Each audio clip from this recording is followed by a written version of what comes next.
Hello everyone. In this video, we will be reading a script, and this script is a scene from the hit show Mad Men.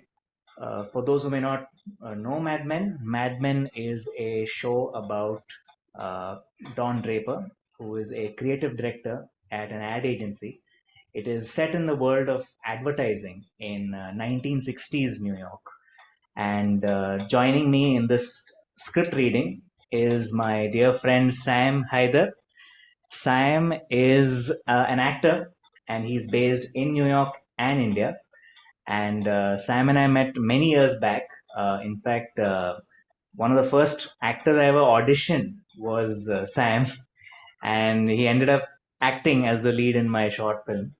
So since then, we sort of kept in touch, and it's been a long time now. Sam is not just an actor; he's also a co-founder of a production house called Savvy Productions. It's based in New York. Savvy Productions does a lot of scripted and unscripted content, which includes films, shows, reality TV. So he's actively involved in that as well, besides being a working actor. I'll put a link to Sam's socials in the description. You can check it out and know more about him. So thank you so much, Sam, for doing this. Thank you. Thank you. I don't know if I'm audible. I have some cold, so this is not my original voice, but I'm just having this bad cold. So it's like 4 notch down right now. So आप सुन रहे हैं Yeah. मुझे, it's not exactly what it is. The scene we're going to read is essentially something to do with Donald Draper's identity. To give some context, this scene is from season 1, episode 12. The episode is called Kennedy versus Nixon. Sorry, Nixon versus Kennedy. And it's a scene where Pete approaches Don at his cabin. At this point, Pete is Don's junior at the company. He is an accounts man. And earlier in the show, a box of various photographs and memorabilia, which was supposed to reach Don Draper, reached Pete's desk.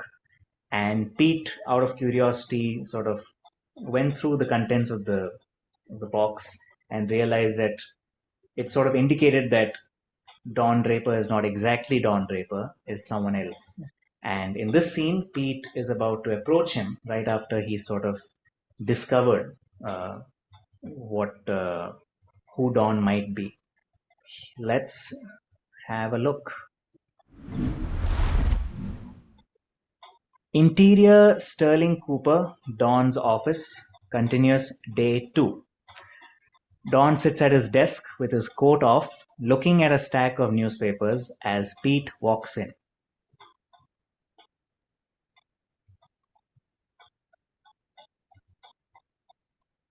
Can I help you? Pete puts the box on Don's desk. What's this? It's yours. It came to me by mistake. Thank you. He looks at the box, doesn't touch it. Have you reconsidered my qualifications for the head of account services? Would it disappoint you if I told you it hadn't crossed my mind? Pete nods, closes the door. Don watches him. I feel strange having to talk to you in this way. Spit it out. Campbell.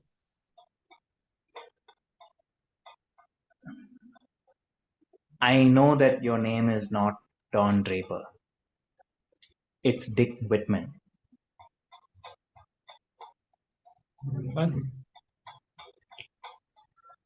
I don't know who I don't know who Donald Draper is. But according to my friend Chip at the Department of Defense, Dick Whitman died in Korea in 1950. And Donald Draper dropped off the map, although he's 43 years old. In which case you look remarkably good. Don sits there calmly, says nothing. That's kind of elaborate. Really, I wish I knew more. I bet a lot of people do. Pete, get out. You're making a fool of yourself. Get out. You can deny it, but I know it's true. I can see from your face. You Pete shall leave. Pete looks at the box. Dawn looks at it as well. You should leave. Dawn, you should think about how Bert Cooper will react to this information. What information? You're not who you say you are, and there's obviously a reason. Come on. I would like you to reconsider my qualifications. Dawn nods his head, stands up, walks towards Pete. Pete fights the urge to back up.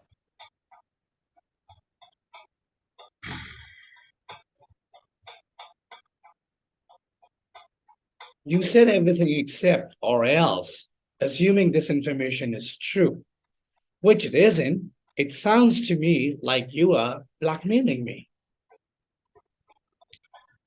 I am not.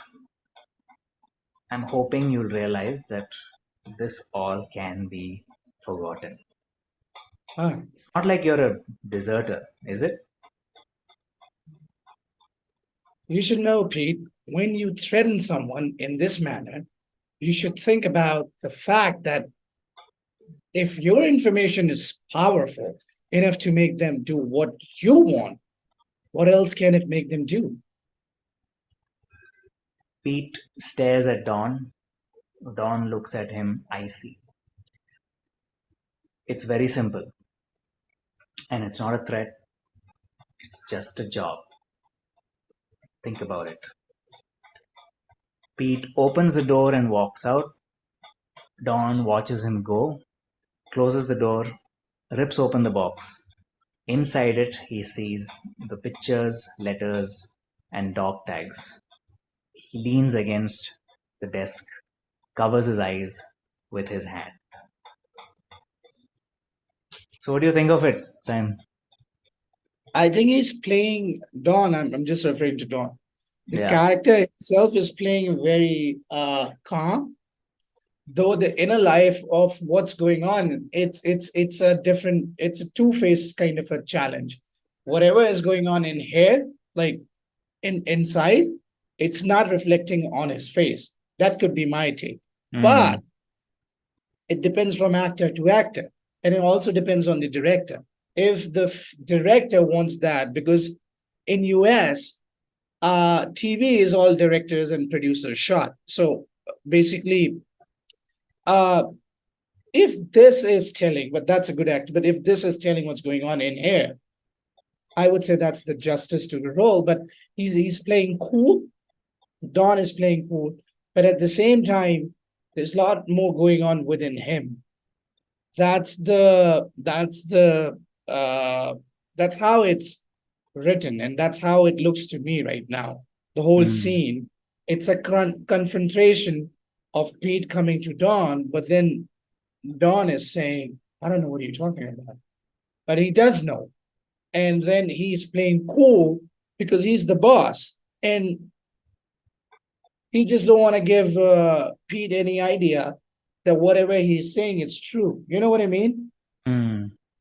Yeah, And if anybody is reading, let's say if you call somebody for an audition, and if you give them this side or this scene, and yeah. they don't know the whole Mad Men, like the previous episodes or the whole story, I think it's a very beautiful written scene, and it could goes like many different ways as per actor, like whatever actor wants to do. But for me, it's basically I know what Akshay, who's Speed, is saying to me, but I'm just gonna play cool. Mm. Yeah, like he's trying to be in denial the longest possible, right? Longest he Yeah, can. yeah, There's kind of like, I think there's stages you see in the character of Don. Like there's first surprise, yeah, there's denial, and then when Pete really pushes it, like when he gets up, right? That stage direction when he walks up to him, then he gets maybe aggressive, like yeah. aggressively in denial. And Don is again trying to persuade him, right? Like, if you like, I'm considering this is blackmail, so you know what that means. He's trying to sort Yeah. of It's convince. like, yeah, yeah, no, no, no, no. Sorry, I don't want to cut you off. Finish your thought. No, no. So yeah, he's like basically by the end he's trying to convince him, but uh, he's still not able to succeed because Pete will still stick with what he wants to do. It's like it's like layering. You know what? Like how when you layer it's like peeling off. Like how you peel off an onion, like the first peel, Mm-hmm. and Yeah. like I'm trying to deny it. The second peel off, it started affecting my eyes, and eyes started getting watering. And the third peel off, I literally can feel onion in my eyes, and I want to Mm. cry, but I'm on camera. I don't want to cry. I mean, I cannot cry. I want to cry. You know what I mean? It's like peeling off an onion. So Yeah. he is like the whole character. It's like it's happening to him. Like it is happening. He's in denial. Then he is like he have had enough, and then he confronts of saying like I cannot throw at you what you're throwing at me, and I'm just gonna revolve this whole thing on you. You know? Yeah. Yeah. This scene actually for me, it not just Don, it tells a lot about who Pete is, because he's also a character who's he'll actually be willing to do whatever it takes, because he's a character Yeah. who's sort of he's unfulfilled, and he wants things fast. So he'll take the crooked way. He is very capable of that. So this is so much Yeah. in character for Pete to do. And when he sees the sort of one of the earliest times we see this sort of shady side of Pete. This very cunning side of Pete, much more than shady, very cunning side of Pete Campbell. It's just beautifully done. Um, It's written that Don is in denial until unless he confronts it back. But it could go the either way. If I was playing Pete, I hmm, am coming to the table with my point of view that Don, you are wrong. I'm not gonna let you go. You are wrong, and you are not who you're saying. So when I am coming and doing Pete, it's just me, or it could be like the actor who's portraying Pete. He is just saying things with like 10,000% of like, this is what it is. You are not who you say you are. And you cannot just threat me or you cannot blackmail me back when you are not who you say you are. So the question I want to ask you, if you were directing and if you see another actor who's playing Pete is as powerful in his, in the whole character idea of like, no, I believe what Pete is saying is right. hmm. How would you go about that? If I were to direct it, definitely show that Pete has more power in the scene, despite Don's presence. Like, because one of the few times uh, you see him making Don sweat. Kind of like it's though Don keeps his composure and does not overreact. Yeah. He's still able to get to him. And obviously, like when you see the finished scene on the actual show, it's brilliantly done. Both are acted very well. It's very well directed also. Yeah. Like maybe if I were to direct it a certain way, maybe keep Pete more sort of from a making him appear like he's at a higher angle than Don to show that superiority maybe. Uh, that could be a way of sort of conveying his like dominance over Don. And then maybe when Don comes up to him, the sort of levels are even, but then when by the time Pete leaves, Don is sort of maybe framed a bit more uh, to show him as a little more submissive, uh, just basically trying to capture that power play, you know. I So see what you yeah, mean. yeah, The most important part you just said, because I really want to ask that as an actor mm, to, like, sometimes in a play reading or sometimes in a cold read when I go for auditions. I don't know what the real script looks like. You know what do you mean? Like, if I don't know the background story of the whole TV show or a film, and if I've just given one scene or maybe like half a scene, and I have to make a backup story of like two characters, then I really believe what I'm saying has to come with a like with the circumstance. Like this circumstance demand that what Pete is saying, he's not lying because it's not written it's anywhere that it's lying, you know? So that's what it was my question. And I think you said it right because that's what I want to know. Like sometimes it's the director's call, but yeah, yeah. it is a very strong scene because Pete is not joking. He is actually holding Don Draper and he's not letting it go. He's actually gripping him. You know what I mean? Yeah. He has the leverage. He has Yeah. the Yeah. leverage. Yeah. Yeah, Yeah. I think I really enjoyed it because yeah, I haven't done this in a while. Like in New York, there's a thing, and you know it, and that's why I'm just throwing in New York. That doesn't mean in only in New York, but like they have like groups where new writer will come and they will ask actors to read his work so he can. It's like a table read, and then they can just and that is fun. I think the last time I did a cold table read for anything new was before COVID, like 2019. And post COVID, like never got a time and all that. So yeah, this is fun because I haven't done it in a while and it's fun. yeah, And that's just what I kind of miss it. Because new work is always good. yeah.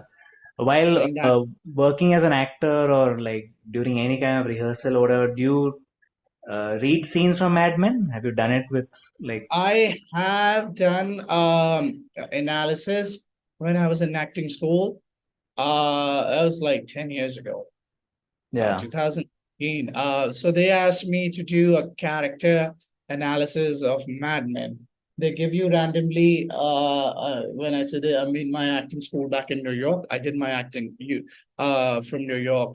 So I was in a conservatory, and then they will give you you do this from this film, or you do this from this scene, and write down the character what's it's going through yeah, like an essay and just bring it to the class. So I did once with Mad Men. I think it was 2013 or 12.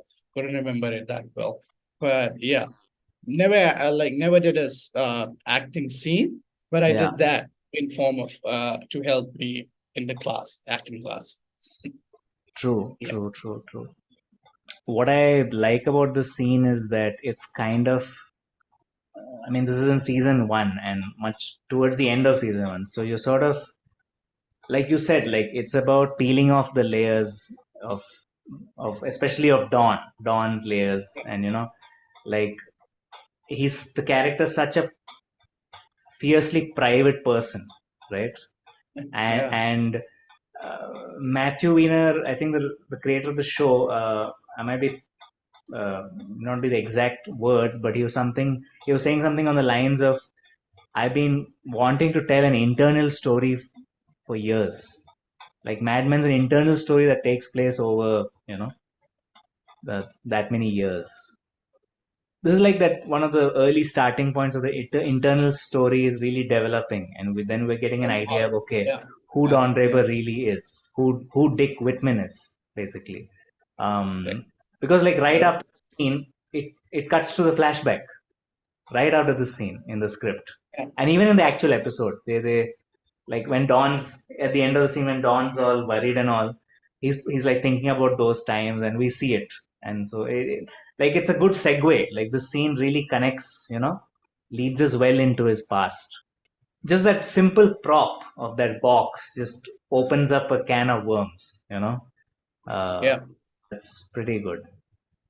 I used this whole show when I was in acting school, and they asked me to do a character breakdown of Don Draper, and my acting partner at that time. I think they asked her. So we were like, they give you, they form you in couples, and then they will tell you to do character breakdowns of in a film or in a TV show as couples. So I think I was doing Draper, and my friend at that time, she was doing Elizabeth. What's her name? Eggy. Okay, there you go. Yeah. Yeah. So that's what we did it, and that's about it. But it's a good show. I think I've only seen uh 3 or 4 seasons of it. Haven't seen the whole show because acting school at that time was very difficult. Because every day was something else. You know how film schools and acting schools are. Very hectic. But it's good. But Yeah. now after reading this, actually, when you invited me for this, I might start the show from the beginning. Like, in this scene, for example, like even Pete is the way his mind works. Like there's that line that Don says, assuming this information is true, which it isn't, it sounds to me like you're blackmailing me. And Pete is like, I'm not. I'm hoping you'll realize that all this it's like literally he is blackmailing, but he's making it look like he's, he's making it look like a negotiation more than a blackmailing. He's like, I'm not blackmailing. It's just that, I want you to rethink my qualifications. He So, is just like, I want you to know all this can go away if you can just give me that job. And yeah, that's it. yeah, I am not blackmailing, but just that's how things are. And things will get better from here if you yeah, just accept. yeah. The strength of the show is the sheer drama, of it doesn't need the fear of getting killed off. It doesn't need crime. It doesn't need those really high stakes circumstances, to create tension and all that. The tension is uh, just between, the characters. The tension is just between, the tension is in the relationships. The tension is in the pressures they face at work. Uh, and all that is the amazing drama of this show, like it's like between people, and these people are, none of these characters are perfect, and which is beautiful, and they all have each of them have something we can relate to, Yeah. including someone like Pete, who may not be, like, I don't know, it's a debate like how likable or how sympathetic he is, but yeah, like even Pete also has his own complexities. How much will you give as a filmmaker and writer to this whole show? 10 out of 10. Or like if you want to rank it from 1 to 10. Hmm. Maybe 9.5, I guess. Like Hmm. it's quite engaging. Maybe a 9, yeah. I would say a 9 out of 10. Any wow, okay. Any other show in recent times that can be as good as Mad Men or comparable good, or you know what I mean, like same kind of Oh, the Sopranos. Sopranos. Yeah. I think Sopranos stands out. I've seen it for I think I've seen it 2 or 3 times, more or less. Yeah. That show is just Phenomenal. crazy. Yeah, I want to explain to your audience. I mean, I don't know. I know they. So if you live in New York, and if even if you are from other country, like how I am, I'm an Indian, born in India, and but like went to New York. But when you start living in New York, and when you get, and if you're an actor or filmmaker in entertainment show business, Yeah. you come across all these things in New York City where people will talk about specific shows like Sopranos, or for Friends. Like Friends is also one of the best uh, what you call as Popular sitcoms. sitcoms. Yeah. Yeah, yeah, yeah. But uh, when you live in that city, you tend to watch all these shows more, and you tend to talk about them more because you can relate to living Mm. in New York City and The Sopranos, or Mad Men, or Friends, or How I Met Your Mother. But like these are just so you can relate it more. But for me, Sopranos is definitely Yeah. something that is more like I just don't know. It's maybe the late actor, what's his name? Jeez. I'm not saying Tony Soprano, but like his James real Gandolfini. James Gandolfini. There you go. And he was just amazing. He was Amazing. just amazing. Anything else about the scene that you like, or something about it, like when reading it, uh, some takeaway of yours or anything I like that? want to do now, after reading this, the takeaway from this is I actually was now I want to do a psychotic kind of a role, like a mixture of Sopranos and House of Cards. Kevin Spacey. Oh. No, yeah, thing like that. Yeah, that would be cool. Thank you so much, Sam, for doing Thank you this. for calling. Thank you. Thank you. And yeah, it was good. It was good to know, your thoughts on this, and it was good to sort of uh, read the scene, and in the reading, sort of discover the scene, and analyze it and break it down. It was fun doing it. So thank you, Sam, and Thank yeah, you. take care. Thank you so much. Take care. Ciao. Bye. If you like this video, please hit the like button. Let me know in the comments below what you think about this video. If you like such content and you want to see more such content, please do hit the subscribe button. Thanks for watching, and I'll see you guys next time.